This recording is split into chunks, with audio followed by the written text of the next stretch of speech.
Welcome to BRK news. So జనరల్‌గా దేనికైనా addict అవ్వడము, అలా అడిక్ట్ అవుతే కనుక దాని నుంచి బయటికి రాలేమని చెప్తూ ఉంటారు. అది తినే తిండి కావచ్చు, సో మనకేదైనా డ్రెసెస్ గురించి కావచ్చు, అట్లాగా. అయితే మద్యానికి, డ్రగ్స్‌కి బానిసలవ్వడము, దాని నుంచి బయటకి రాలేకపోవడము ఇలా జరుగుతూ ఉంటుంది. మనం ఎక్కువగా చూస్తూ ఉంటాము. డ్రగ్స్‌కి బానిసయ్యి చాలా పెద్ద పెద్ద వాళ్ళ పిల్లలే ఇబ్బంది పడుతున్న పరిస్థితులను కూడా మనం చూస్తూ ఉన్నాం. ఎందుకు ఈ బానిసత్వం అసలు? దీని నుంచి బయటికెలా రావాలి? సో, దీని గురించి హెర్బల్ మెడిసిన్ ఏం చెప్తుంది? వివరాలు తెలుసుకుందాం. మనతో పాటు ఉన్నారు ప్రముఖ psychologist and herbal medicine specialist doctor Swathi గారు. మ్యామ్ నమస్తే అండి. నమస్తే లక్ష్మి గారు. మేడం, దేనికైనా అడిక్ట్ అవ్వడం అంటే ఇప్పుడు అడిక్ట్ అవుతాం. ఇప్పుడు స్వాతి గారు నేనొస్తేనే ఇంటర్వ్యూ ఇస్తానంటారు. అదొక అడిక్షనే. అట్లా ఉంటుంది. చిన్న చిన్న ఇలాంటివి. లేదా మనకి స్వీట్ క్రేవింగ్స్ ఉంటాయి అట్లాంటిది.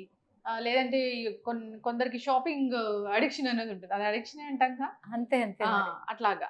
హెల్తీ అడిక్షన్స్ ఉంటే ఓకే గానీ, సో హ్మ్. మద్యానికి బానిసవ్వడం, డ్రగ్స్‌కి బానిసవ్వడం, అడిక్ట్ అయిపోవడం, అసలు ఆస్తులు అమ్మేసుకోవడం ఇట్లాంటివి చాలా చూస్తూ ఉన్నాము. హ్మ్. ఆ మధ్య ఒక ఫేమస్ డాక్టర్ కూతురు గూడా డ్రగ్స్‌కి అడిక్ట్ అయ్యి 71,00,000 ఖర్చు చేసిందనే విషయం అయితే మొత్తం సోషల్ మీడియాలో వైరల్ అయిపోయింది. హ్మ్. ఈ అడిక్షన్ అనేది అసలు ఏంటి? డ్రగ్స్‌కి ఎందుకు బానిసలవుతారు? హ్మ్. మరి దాని నుంచి బయటపడడం ఎలాగా? అసలు దాని జోలికి పోకుండా పిల్లల్ని పెంచుకోవడం ఎలాగా? ఇప్పుడు కండిషన్స్ మనం పెట్టుకోవాలంటే ఎన్నన్నా పెట్టుకోవచ్చు. మనకు మనం పెట్టుకోవచ్చు. కానీ సిట్యుయేషన్స్ ఎలాగ మారుతాయి అనేది మన చేతుల్లో ఉండదు. బేసిక్‌గా మీరు ఈ అడిక్షన్స్‌కి అలవాటైన వాళ్ళతో ఎప్పుడైనా మీరు కన్వర్జేషన్ చేసినప్పుడు, చిన్న పిల్లల నుంచి పెద్దవాళ్ళ వరకు ఈ అడిక్షన్స్ బాధితులు ఉన్నారు. కొంతమంది చిన్న ఏజ్‌లోనే స్టార్ట్ చేస్తారు. హ్మ్. కొంతమందికి మధ్య వయసులో. చెప్పలేము. హ్మ్. ఇది మన చేతుల్లో ఉండదు. అయితే కారణాలు అడిగినప్పుడు మీకు ఎగ్జాంపుల్స్ ఎలాంటివి చెప్తారంటే, ల్యాక్ ఆఫ్ కాన్ఫిడెన్స్. నాకు కాన్ఫిడెన్స్ అనేది తక్కువైంది. దానివల్ల నేను ఎక్కడో వెనకబడిపోయి ఉన్నాను. Emotional trauma. ఎమోషనల్ ట్రామాస్ ఎప్పుడైనా ట్రిగ్గర్ అవ్వచ్చు మీకు. హ్మ్. దానికి ఇప్పుడే అవుతుంది, ఇలాగే అవుతుంది అనేది ఏమీ ఉండదు. వాళ్ళు ఉండేటటువంటి వాతావరణము, వాళ్ళ చుట్టూ ఉండే వారిలో ఉండేటటువంటి ప్రవర్తనో, ఇంకే ఇన్‌ఫ్లూయెన్సో ఇలాగా చాలా కారణాలుంటాయి. మీకు ల్యాక్ ఆఫ్ కాన్ఫిడెన్స్ అనేది గూడా ఎలాగా మత్తు పదార్థాల వైపు వెళ్ళిపోతుంది అనేదానికి నేను నా దగ్గరకొచ్చిన ఒక కేసే చెప్తాను. హ్మ్. ఒక మదరు వాళ్ళ అబ్బాయిని తీసుకొని నా దగ్గరకొచ్చారు. హ్మ్. ఈ మధ్య కాలంలో మా అబ్బాయి ఉంటున్నాడు గానీ మాతో ఉండట్లేదు. ఎప్పుడు ఏదో నీరసంగా ఉంటాడు. యాక్టివ్‌గా ఎవరితో పార్టిసిపేట్ చెయ్యట్లేదు. ఆహ్, ఏదో హెల్త్ బాగోలేదేమో అన్నట్టుగా కనిపిస్తాడు. సరిగ్గా టయానికి తిండి తినడు. హ్మ్. ఎప్పుడో పడుకుంటాడు. ఏది అడిగినా సమాధానం చెప్పడు. హ్మ్. బాగా దిగులుగా ఉంది. ఇది మా అబ్బాయి పరిస్థితి. హ్మ్. అబ్బాయి మళ్ళీ మెడికల్ స్టూడెంట్. అబ్బా! ఎంబీబీఎస్ చదువుతున్నాడు. హ్మ్. ఇలాగ ఉండేవాడు కాదు మా అబ్బాయి. ఈ మధ్య కాలంలో ఇలాగ అయిపోయాడు మేడం. హ్మ్. ఒకసారి మీ దగ్గర చూపిద్దామని తీసుకొచ్చారు అన్నట్టుగా తీసుకొచ్చిన ఆ కేస్‌ని నేను స్టడీ చేసినప్పుడు, హ్మ్.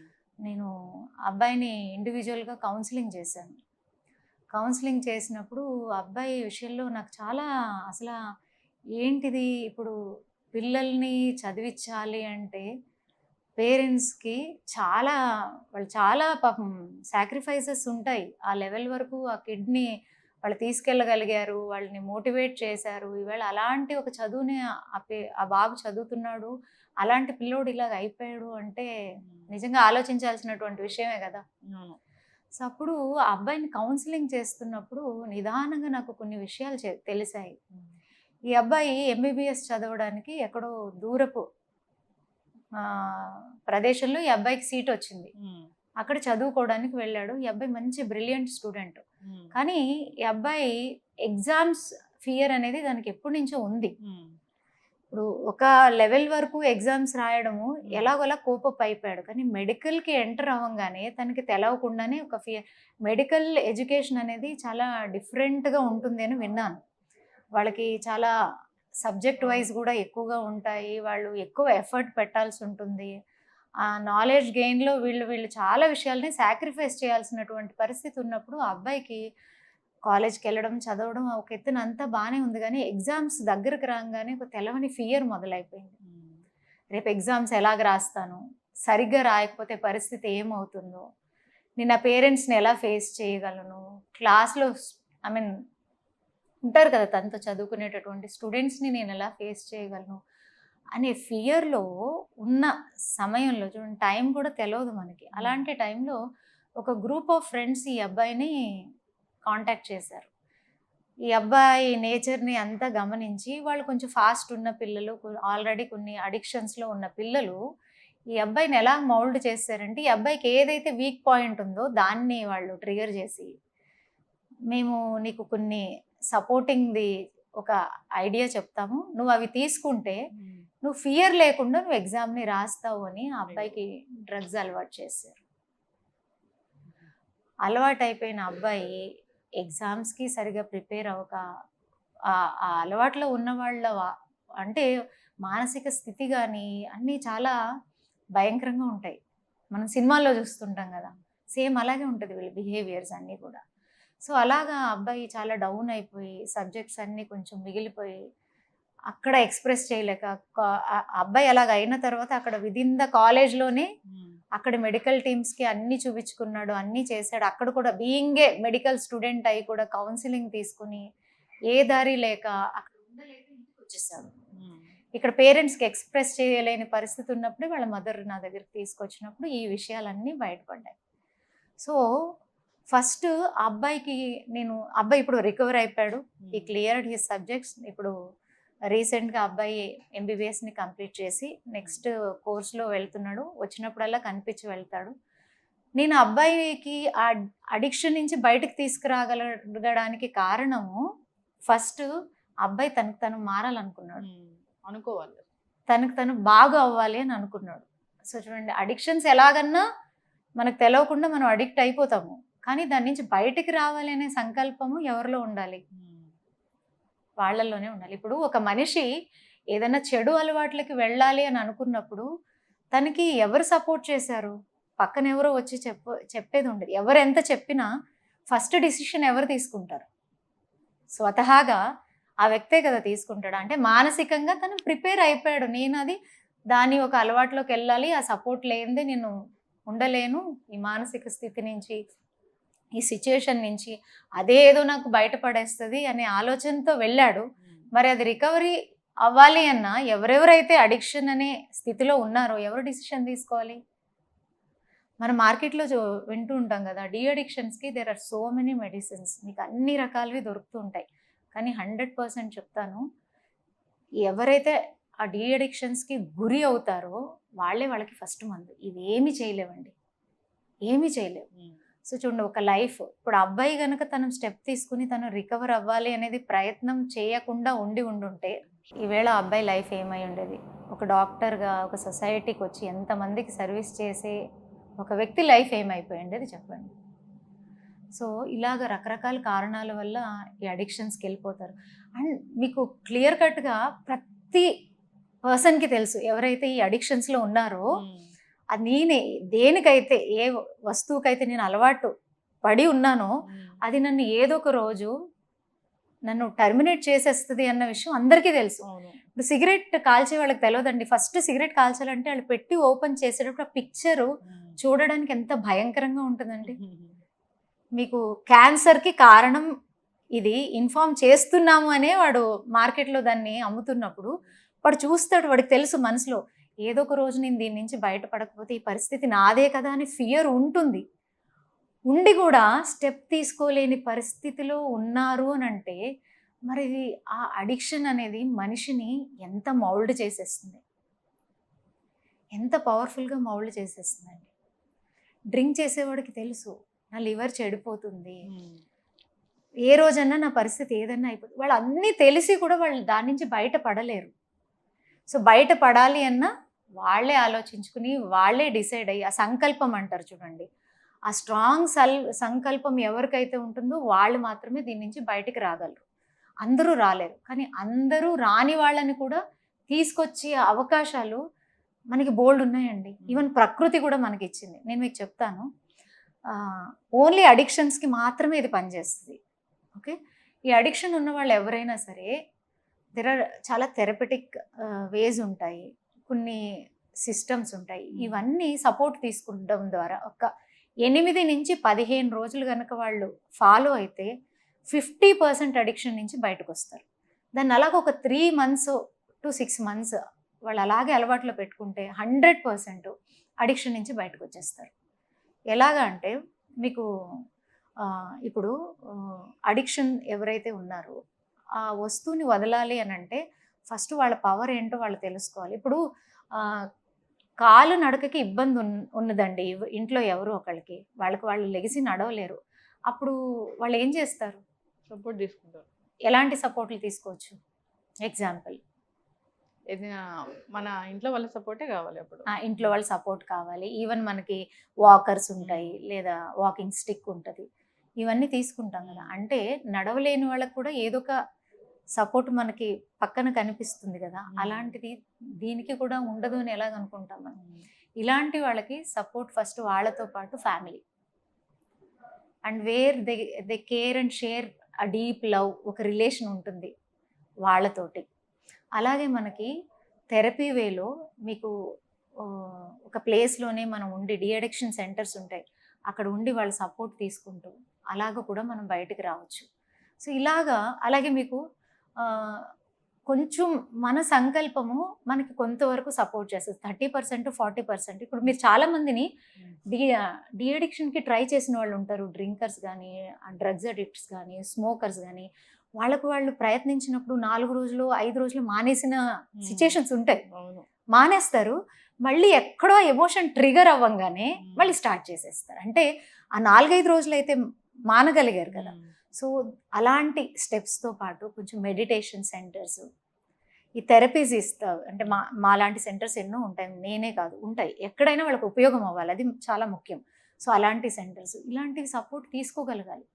తీసుకోగలిగినప్పుడే వాళ్ళు దీని నుంచి బయటికి రాగలుగుతారు. లేకపోతే చాలా చాలా కష్టం. అంటే ఒక లైఫే రప్చర్ అయిపోతుంది. సో ఇలాంటి విషయంలో ఫ్యామిలీ కూడా చాలా కొంచెం ఆలోచించాలి. అంటే ఎందుకు మన ఇంట్లో ఉన్న ఫ్యామిలీ మెంబర్స్ ఇలాంటి అడిక్షన్స్కి వెళ్తున్నారు, ఎటువంటి సిచ్యుయేషన్స్ వాళ్ళని ట్రిగర్ చేస్తున్నాయి, అక్కడ వాళ్ళు సపోర్ట్ అవ్వగలగాలి. అదొకటి చాలా చాలా ఇంపార్టెంట్. అండ్ సెకండ్ థింగ్ ఏంటంటే ప్రతి మనిషికి తెలుసండి, చిన్న పిల్లల నుంచి పెద్ద పిల్లల్ని మీరు అడగండి, నీకు ఏమి ఇష్టం, నువ్వేం అవ్వాలనుకుంటున్నావు, నీ స్ట్రెంగ్స్ ఏంటి అంటే వాళ్ళు చెప్తారు, పాయింట్ టు పాయింట్ చెప్తారు.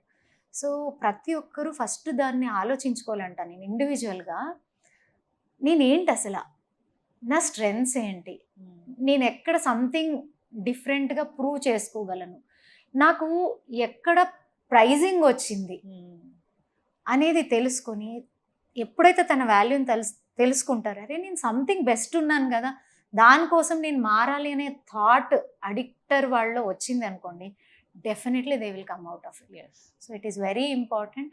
సో లైఫ్ని మనం పాడు చేసుకోకూడదు. నేను చాలా మందిని చూశాను, చిన్న చిన్న విషయానికి ₹1 ఖర్చు పెట్టడానికి చాలా ఆలోచిస్తారు, కానీ when it comes to addiction వాళ్ళు లెక్క లేకుండా ఖర్చు పెడతారు, అప్పులు చేస్తారు, దొంగతనాలు చేస్తారు. అప్పటి వరకు వాళ్ళ క్యారెక్టర్ అది ఉండదు, కానీ ఒక అడిక్షన్ వాళ్ళని ఎంతగా మార్చేస్తుంది.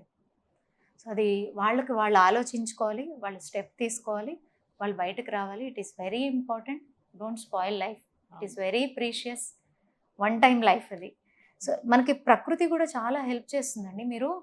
మీకు చెప్తాను, ఇవన్నీ స్టెప్స్తో పాటు ఇండిపెండెంట్గా కనుక ఒక మనిషి డిఅడిక్షన్కి శరీరాన్ని నమ్ముకొని తన మైండ్ సెట్ని పాజిటివ్ చేసుకుంటే 15 daysలో, అంటే అప్పటి వరకు ఏదైతే ఈ అడిక్షన్స్ వల్ల బాడీలో మైండ్లో పాయిజన్స్ నిండిపోయి ఉంటాయి కదా, ఇవన్నీ కూడా వాష్ అవుట్ అయిపోతాయండి. ఈజీగా వాష్ అవుట్ అయిపోతాయి. మన బాడీని మనకు సహకరిస్తుంది, ఆ బాడీని అదంతా బ్యాడ్ని వాష్ చేసి బయటికి పంపించేస్తుంది. సో ఇది చాలా ఇంపార్టెంట్. నేను ఎడ్యుకేషన్లో ఫెయిల్ అయ్యాను, లవ్లో ఫెయిల్ అయ్యాను, రిలేషన్షిప్లో ఫెయిల్ అయ్యాను, లేదా ఎవరో నన్ను హర్ట్ చేసేసారో అనేటటువంటివి, ఆ సింగిల్ ఎమోషన్స్ని మనం స్ట్రాంగ్గా టైట్గా పట్టుకునే దానికన్నా దాన్ని వదిలి సంథింగ్ దానికన్నా బెస్ట్ నేను ఎలా ఉండగలను అనేది కనుక మనిషి తెలుసుకుని బతికితే హ్యాపీ లైఫ్ అండి, చాలా చాలా happy life. So it is very important. So ఖచ్చితంగా అండి, చాలా చక్కగా చెప్పారు. అంటే దీనికి కౌన్సిలింగ్స్ ఉన్నాయి, హెర్బల్ మెడిసిన్ కూడా ఉంది. అవును, అంతేకాదు అసలు ఈ అడిక్షన్స్ జోలికి పోకుండానే చూసుకోవాలి. పిల్లల్ని దీనికి చాలా ఖచ్చితంగా ఇంపార్టెంట్ ఇంకొకటి monitor మీకు చెప్తాను. చేసుకోవాలి. అడిక్షన్స్ కి వెళ్ళకూడదు అని అంటే ఫస్ట్ డ్యూటీ ఉమ్, ఎవరి పర్సన్ అయితే అడిక్షన్కి వెళ్ళాలనుకుంటున్నారో తనది ఉంటుందండి. సెకండ్ ఫ్యామిలీ ఉంటుంది. తర్వాత ఇప్పుడు మనకి సొసైటీలో ఇవి బాగా ఎక్కువ అయిపోతున్నాయి. దీనివల్ల వాళ్ళు చేసేటటువంటి యాక్టివిటీస్ మీద కంట్రోల్ ఉండట్లేదు. ఉమ్, దానివల్ల అదర్స్ కూడా చాలా ఎఫెక్ట్ అవుతున్నప్పుడు ఇలాంటి సిచ్యుయేషన్ వచ్చినప్పుడు వీళ్ళతో పాటు గవర్నమెంట్ కూడా ఇనిషియేషన్ తీసుకోవాలి. రీసెంట్గా మీరు కూడా చూసి ఉండొచ్చు. బీయింగ్ ఏ మీడియా మీరు రెగ్యులర్గా ఎన్నో వీడియోస్ చూస్తూ ఉంటారు కాబట్టి రీసెంట్గా ఒక పాప 4 సబ్జెక్టులు ఫెయిల్ అయ్యాను అని హాస్టల్ ఊరేసుకొని చనిపోయింది. అవును. Recent news. అవును. అవునా? అలాగే మీకు ఇంటర్ రిజల్ట్స్ 10th రిజల్ట్స్ వచ్చినప్పుడు కూడా లాస్ట్ ఇయర్ దగ్గర దగ్గర 2000 పైన పిల్లలు కమిట్ చేసుకున్నారు. ఇవన్నీ ఎడ్యుకేషనల్ ఇన్స్టిట్యూషన్స్లో నడుస్తున్నప్పుడు ఇక్కడ కొంచెం కళ్ళు తెరిచి పని చేయాల్సినటువంటి బాధ్యత గవర్నమెంట్ కూడా ఉంటుందండి. మనకి ఎడ్యుకేషన్లో వీళ్ళు పిల్లల్ని అన్ని రకాలుగా ఫిట్గా ఉంచడానికి మనకి చాలా రకాల సబ్జెక్ట్స్ ఉంది. అవునా? ఫిజికల్ ఎక్సర్సైజెస్ కానీ ఇలాంటివన్నీ ప్రొవైడ్ చేస్తున్నారు. అప్పుడప్పుడు కొన్ని మోటివేషన్ క్లాసెస్ ప్రొవైడ్ చేస్తున్నారు. ఇది అప్పుడప్పుడు చేయడం కాకుండా మనం ఎలాగ రెగ్యులర్గా అన్ని subjects maths, science, social, English ఇవన్నీ రోజు half an hour 40 minutes sessions ఎలా తీసుకుంటున్నారో వాళ్ళకి రెగ్యులర్గా బాడీ అండ్ మైండ్ స్ట్రాంగ్గా ఉంచడానికి వాళ్ళకి ఇంకొక 40 మినిట్స్ సెషన్స్ యాడ్ చేసి రెగ్యులర్గా వాళ్ళకి యోగా ప్రాక్టీస్ చేయించడం, మెడిటేషన్ చేయించడం, సెల్ఫ్ కాన్ఫిడెన్స్ని బిల్డ్ చేయడం, దీన్ని కూడా గవర్నమెంట్ తన బాధ్యతగా తీసుకోవాలి. ఎందుకంటే రేపు ఈ గవర్నమెంట్ ఏ సమాజాని కోసం అయితే పని చేస్తుందో, కాపాడాలనుకుంటుందో, దాని ఉన్నతి కోసం ఆలోచిస్తుందో అలాంటప్పుడు అది వాళ్ళ ఫస్ట్ డ్యూటీ. సో ఇప్పుడు అవి గవర్నమెంట్ స్కూల్స్ అవనివ్వండి, ప్రైవేట్ స్కూల్స్ అవనివ్వండి, they need some permissions. So ఎప్పుడైతే ఈ పర్మిషన్స్కి సంబంధించిన రూల్స్ అండ్ రెగ్యులేషన్స్ గవర్నమెంట్ నుంచి రావాలో they have to bring some strict rules. మనం ఈ పిల్లల భవిష్యత్తుని, ఈ సమాజాన్ని కాపాడాలి అంటే తప్పకుండా వాళ్ళు ఇనిషియేషన్ తీసుకుని ఇలాంటివి రెగ్యులర్గా ఉండేటటువంటి స్టాఫ్ని రిక్రూట్ చేస్తే నేను 100% చెప్పగలను, 100% రిజల్ట్ని తెచ్చేటటువంటి రోజులు వస్తాయి. ఇలాగ పిల్లల్ని మనం తెలవకుండా లాస్ చేసుకోము. ఎందుకంటే గవర్నమెంట్ ఆఫీసర్స్ ఏమి వాళ్ళు రోబోట్స్ కాదు, మెషినరీస్ కాదు, వాళ్ళు కూడా మనుషులే, వాళ్ళకి ఫ్యామిలీస్ ఉన్నాయి, వాళ్ళకి పిల్లలు ఉన్నారు. సో అలాగా సమాజంలో ఉండే పిల్లలతో పాటు వాళ్ళ పిల్లలు ఎలాగ స్ట్రాంగ్గా స్ట్రెంగ్త్గా ఉండాలి, వాళ్ళు అన్ని రకాల సెషన్స్ వాళ్ళ పిల్లలకి ఇప్పిస్తూ ఉంటారు because they are financially well. So government పెద్దలు కూడా ఆలోచించాలి, నా పిల్లల్లాగే కదా నేను చూస్తున్న ఈ సొసైటీ నాకు ఒక ఐడెంటిఫికేషన్ ఇచ్చింది, రికగ్నిషన్ ఇచ్చింది, నేను దీనివల్ల నేను నా లైఫ్ బాగా గడుపుతున్నప్పుడు నా ఫస్ట్ బాధ్యత ఈ సమాజంలో ఉండే ప్రతి పిల్లలు నా పిల్లలు, వాళ్ళ కోసం కూడా నేను ఇలాంటి రూల్స్ అండ్ రెగ్యులేషన్స్ తీసుకురావాలి అనేది స్టేట్ గవర్నమెంట్స్కి ఉండాలి, సెంట్రల్ గవర్నమెంట్స్కి ఉండాలి, పెద్దలకి ఉండాలి. సో వాళ్ళు మేము అది చేస్తున్నాం ఇది చేస్తున్నాం అనే పెద్ద మాటలు ఎన్నో చెప్తున్నప్పుడు ఇంకొంచెం పెద్ద మనసు చేసుకొని ఇలాంటి చేంజెస్ తీసుకొస్తే ఇలాంటి అడిక్షన్స్ కేసెస్ని మనము చిన్నపిల్లల్లో యూత్లో కూడా చిన్న ఏజ్ నుంచే మనం తగ్గిస్తాం. ఎప్పుడైతే అలాంటి ప్రాక్టీసెస్ ఇస్తారో వాళ్ళ మైండ్ కూడా అక్సెప్ట్ చేయదండి ఇలాంటి వాటికి.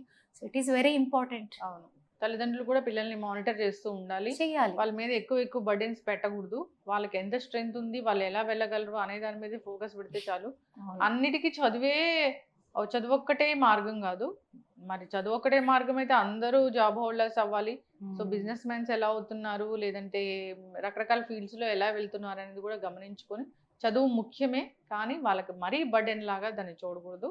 కరెక్ట్. అంతేకాదు స్కూల్స్ బాధ్యతాయుతంగా ఉండాలి. మీరు చెప్పినట్లుగా పెద్దవాళ్ళమైన మనం కూడా అలాంటి అడిక్షన్స్ జోలికి పోకుండా ఉండాలంటే చక్కటి ఉపాయాలు చెప్పారు, అట్లా ఉండాలి. బయటపడాలన్న అది కూడా ఉండాలి. సో డాక్టర్ల పిల్లలు, వాళ్ళ పెద్ద వాళ్ళ పిల్లలే ఇలా అడిక్షన్స్ కి గురై ఏం ఉపయోగం చెప్పండి, ఏం ఉపయోగం అంతా పాడు చేసుకున్నారు. చాలా వినడానికి ఎలా అనిపిస్తుంది చెప్పండి. డాక్టర్ని ఒక దేవుడిగా చూస్తాము, వాళ్ళ ఇంట్లోనే ఇలాగ అవుతుంది అంటే వాళ్ళకి ఎంత పెయిన్ ఉంటుంది. సో ఇవన్నీ ఆలోచించాల్సినటువంటి విషయాలు. చాలా చక్కటి ఇన్ఫర్మేషన్ అండి, ధన్యవాదాలు.